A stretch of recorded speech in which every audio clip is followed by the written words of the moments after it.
Q&A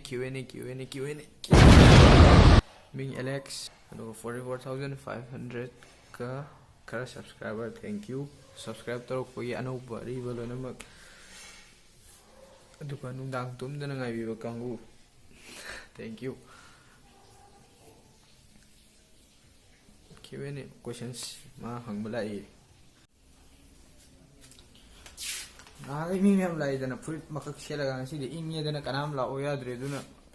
question de list to ne un pire aduna hangage or say samje nangi aseng bara seng da bara ai a hap bara samje na tra sim ya kain to no aseng mane yong sing ni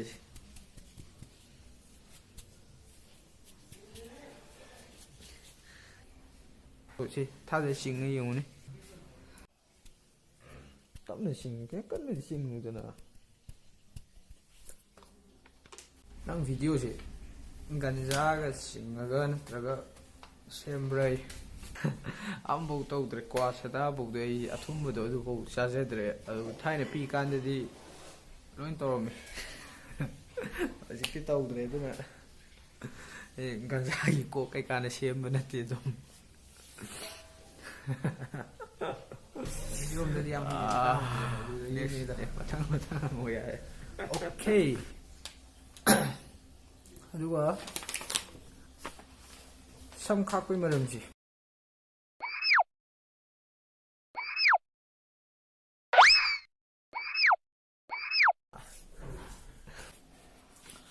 aduga promo si toilei si nataga promo gi ngakta oina dumaina chalei si kaigino sini promo di ngakta di thagatamni da hapta amda anirak natraga amurak kumba oramgani aina promo toisisu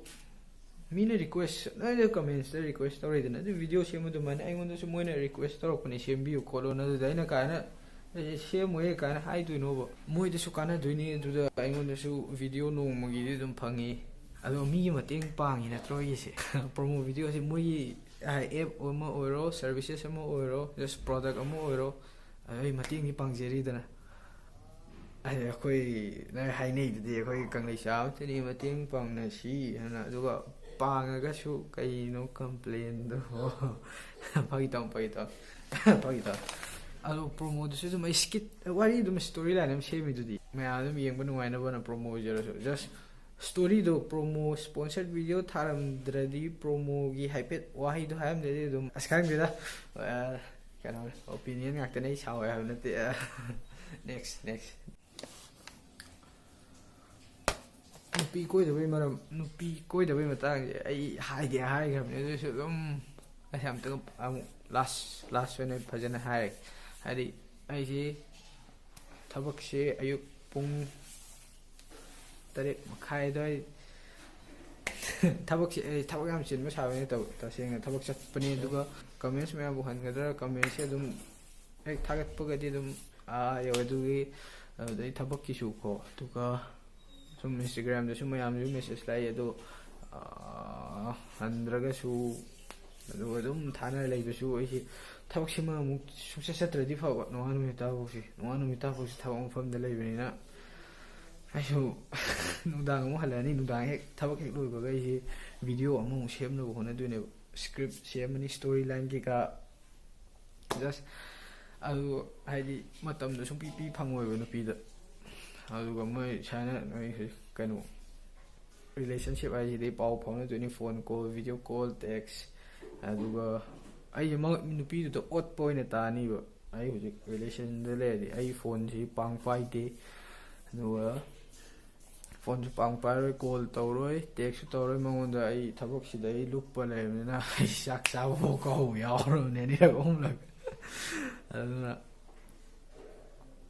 mangonda no ot pathokani ba mi macha adu nupa toppa ma oina phajana mangonda time thadaga da ba ma oina koija kim phai ai di dum thabak se video comment baga video sem baga hayeng kai sem adu storyline da adu thabak chat baga auna ne reason khange ko ai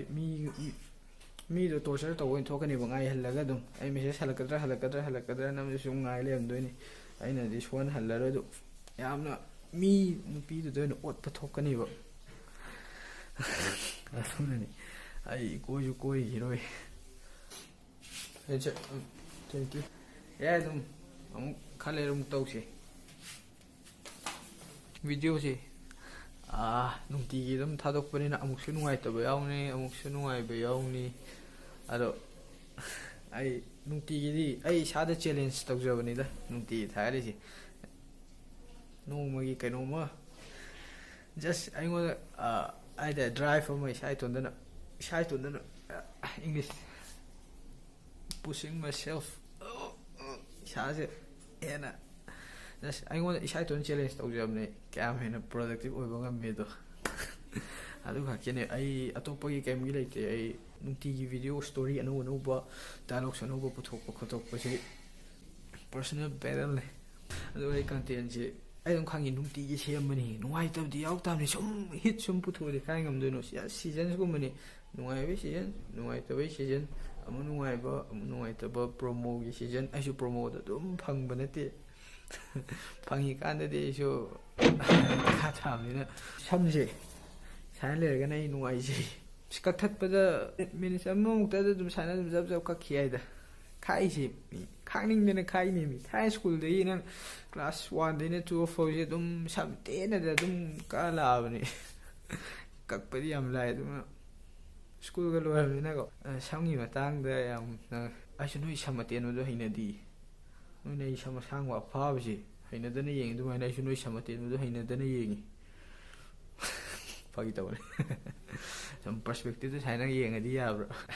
ꯄꯥꯝꯗꯗꯤ ꯑꯗꯨꯝ ꯈꯦꯠꯅꯕꯗꯣ ꯆꯞꯊꯠꯈ꯭ꯔ ꯂꯣꯏꯔꯦ ꯌꯥꯝ ꯈꯥꯛꯄꯁꯤꯅꯦꯕ ꯃꯇꯝ ꯀꯨꯏꯅ ꯆꯪꯉꯤꯁꯦ ꯀꯛꯊꯠꯄꯗꯤ ꯊꯨꯏꯑꯕ ꯌꯥꯝꯅ just ꯑꯩꯁꯨ ꯑꯩꯒꯤ ꯑꯄꯥꯝꯖꯕ ꯑꯃ ꯃꯇꯨꯡ ꯏꯟꯅ ꯈꯥꯏꯅꯤꯗꯅ ꯅꯪꯁꯨ ꯊꯕꯛ ꯑꯃ ꯄ꯭ꯔꯣꯐꯦꯁꯟ ꯅꯠꯇ꯭ꯔꯒ ꯗ꯭ꯔꯦꯁ ꯅꯪ ꯏꯁꯥ ꯏꯁꯥꯒꯤ ꯄꯔꯁꯣꯅꯦꯜ ꯄ꯭ꯔꯐꯔꯦꯟꯁꯦꯁ ꯃꯌꯥꯝꯗꯨ ꯀꯩꯅꯣ ꯇꯧꯁꯤ ꯗꯤꯁꯂꯥꯏꯛꯁꯦ 10,000 ꯐꯥꯎꯗꯤ ꯌꯧꯕ꯭ꯔꯥ ꯉꯝꯕ꯭ꯔꯥ ꯌꯦꯡꯁꯤ ꯍꯥꯏꯗꯤ ꯚ꯭ꯌꯨꯁꯦ ꯑꯗꯨꯝ ꯑꯦꯚꯔꯦꯖꯇ 20K ꯃꯨꯛ ꯌꯧꯕꯅꯦꯕ ꯑꯗꯨꯗ ꯔꯤꯀ꯭ꯋꯦꯁ ꯑꯝꯇꯪ ꯗꯤꯁꯂꯥꯏꯛ ꯃꯦꯠꯄꯤꯔꯝꯃꯨ ꯗꯤꯁꯂꯥꯏꯛ ꯌꯥꯝ ꯌꯥꯝꯍꯟꯒꯦ ꯁꯤ ꯚꯤꯗꯤꯑꯣꯁꯦ ꯄ꯭ꯂꯤꯖ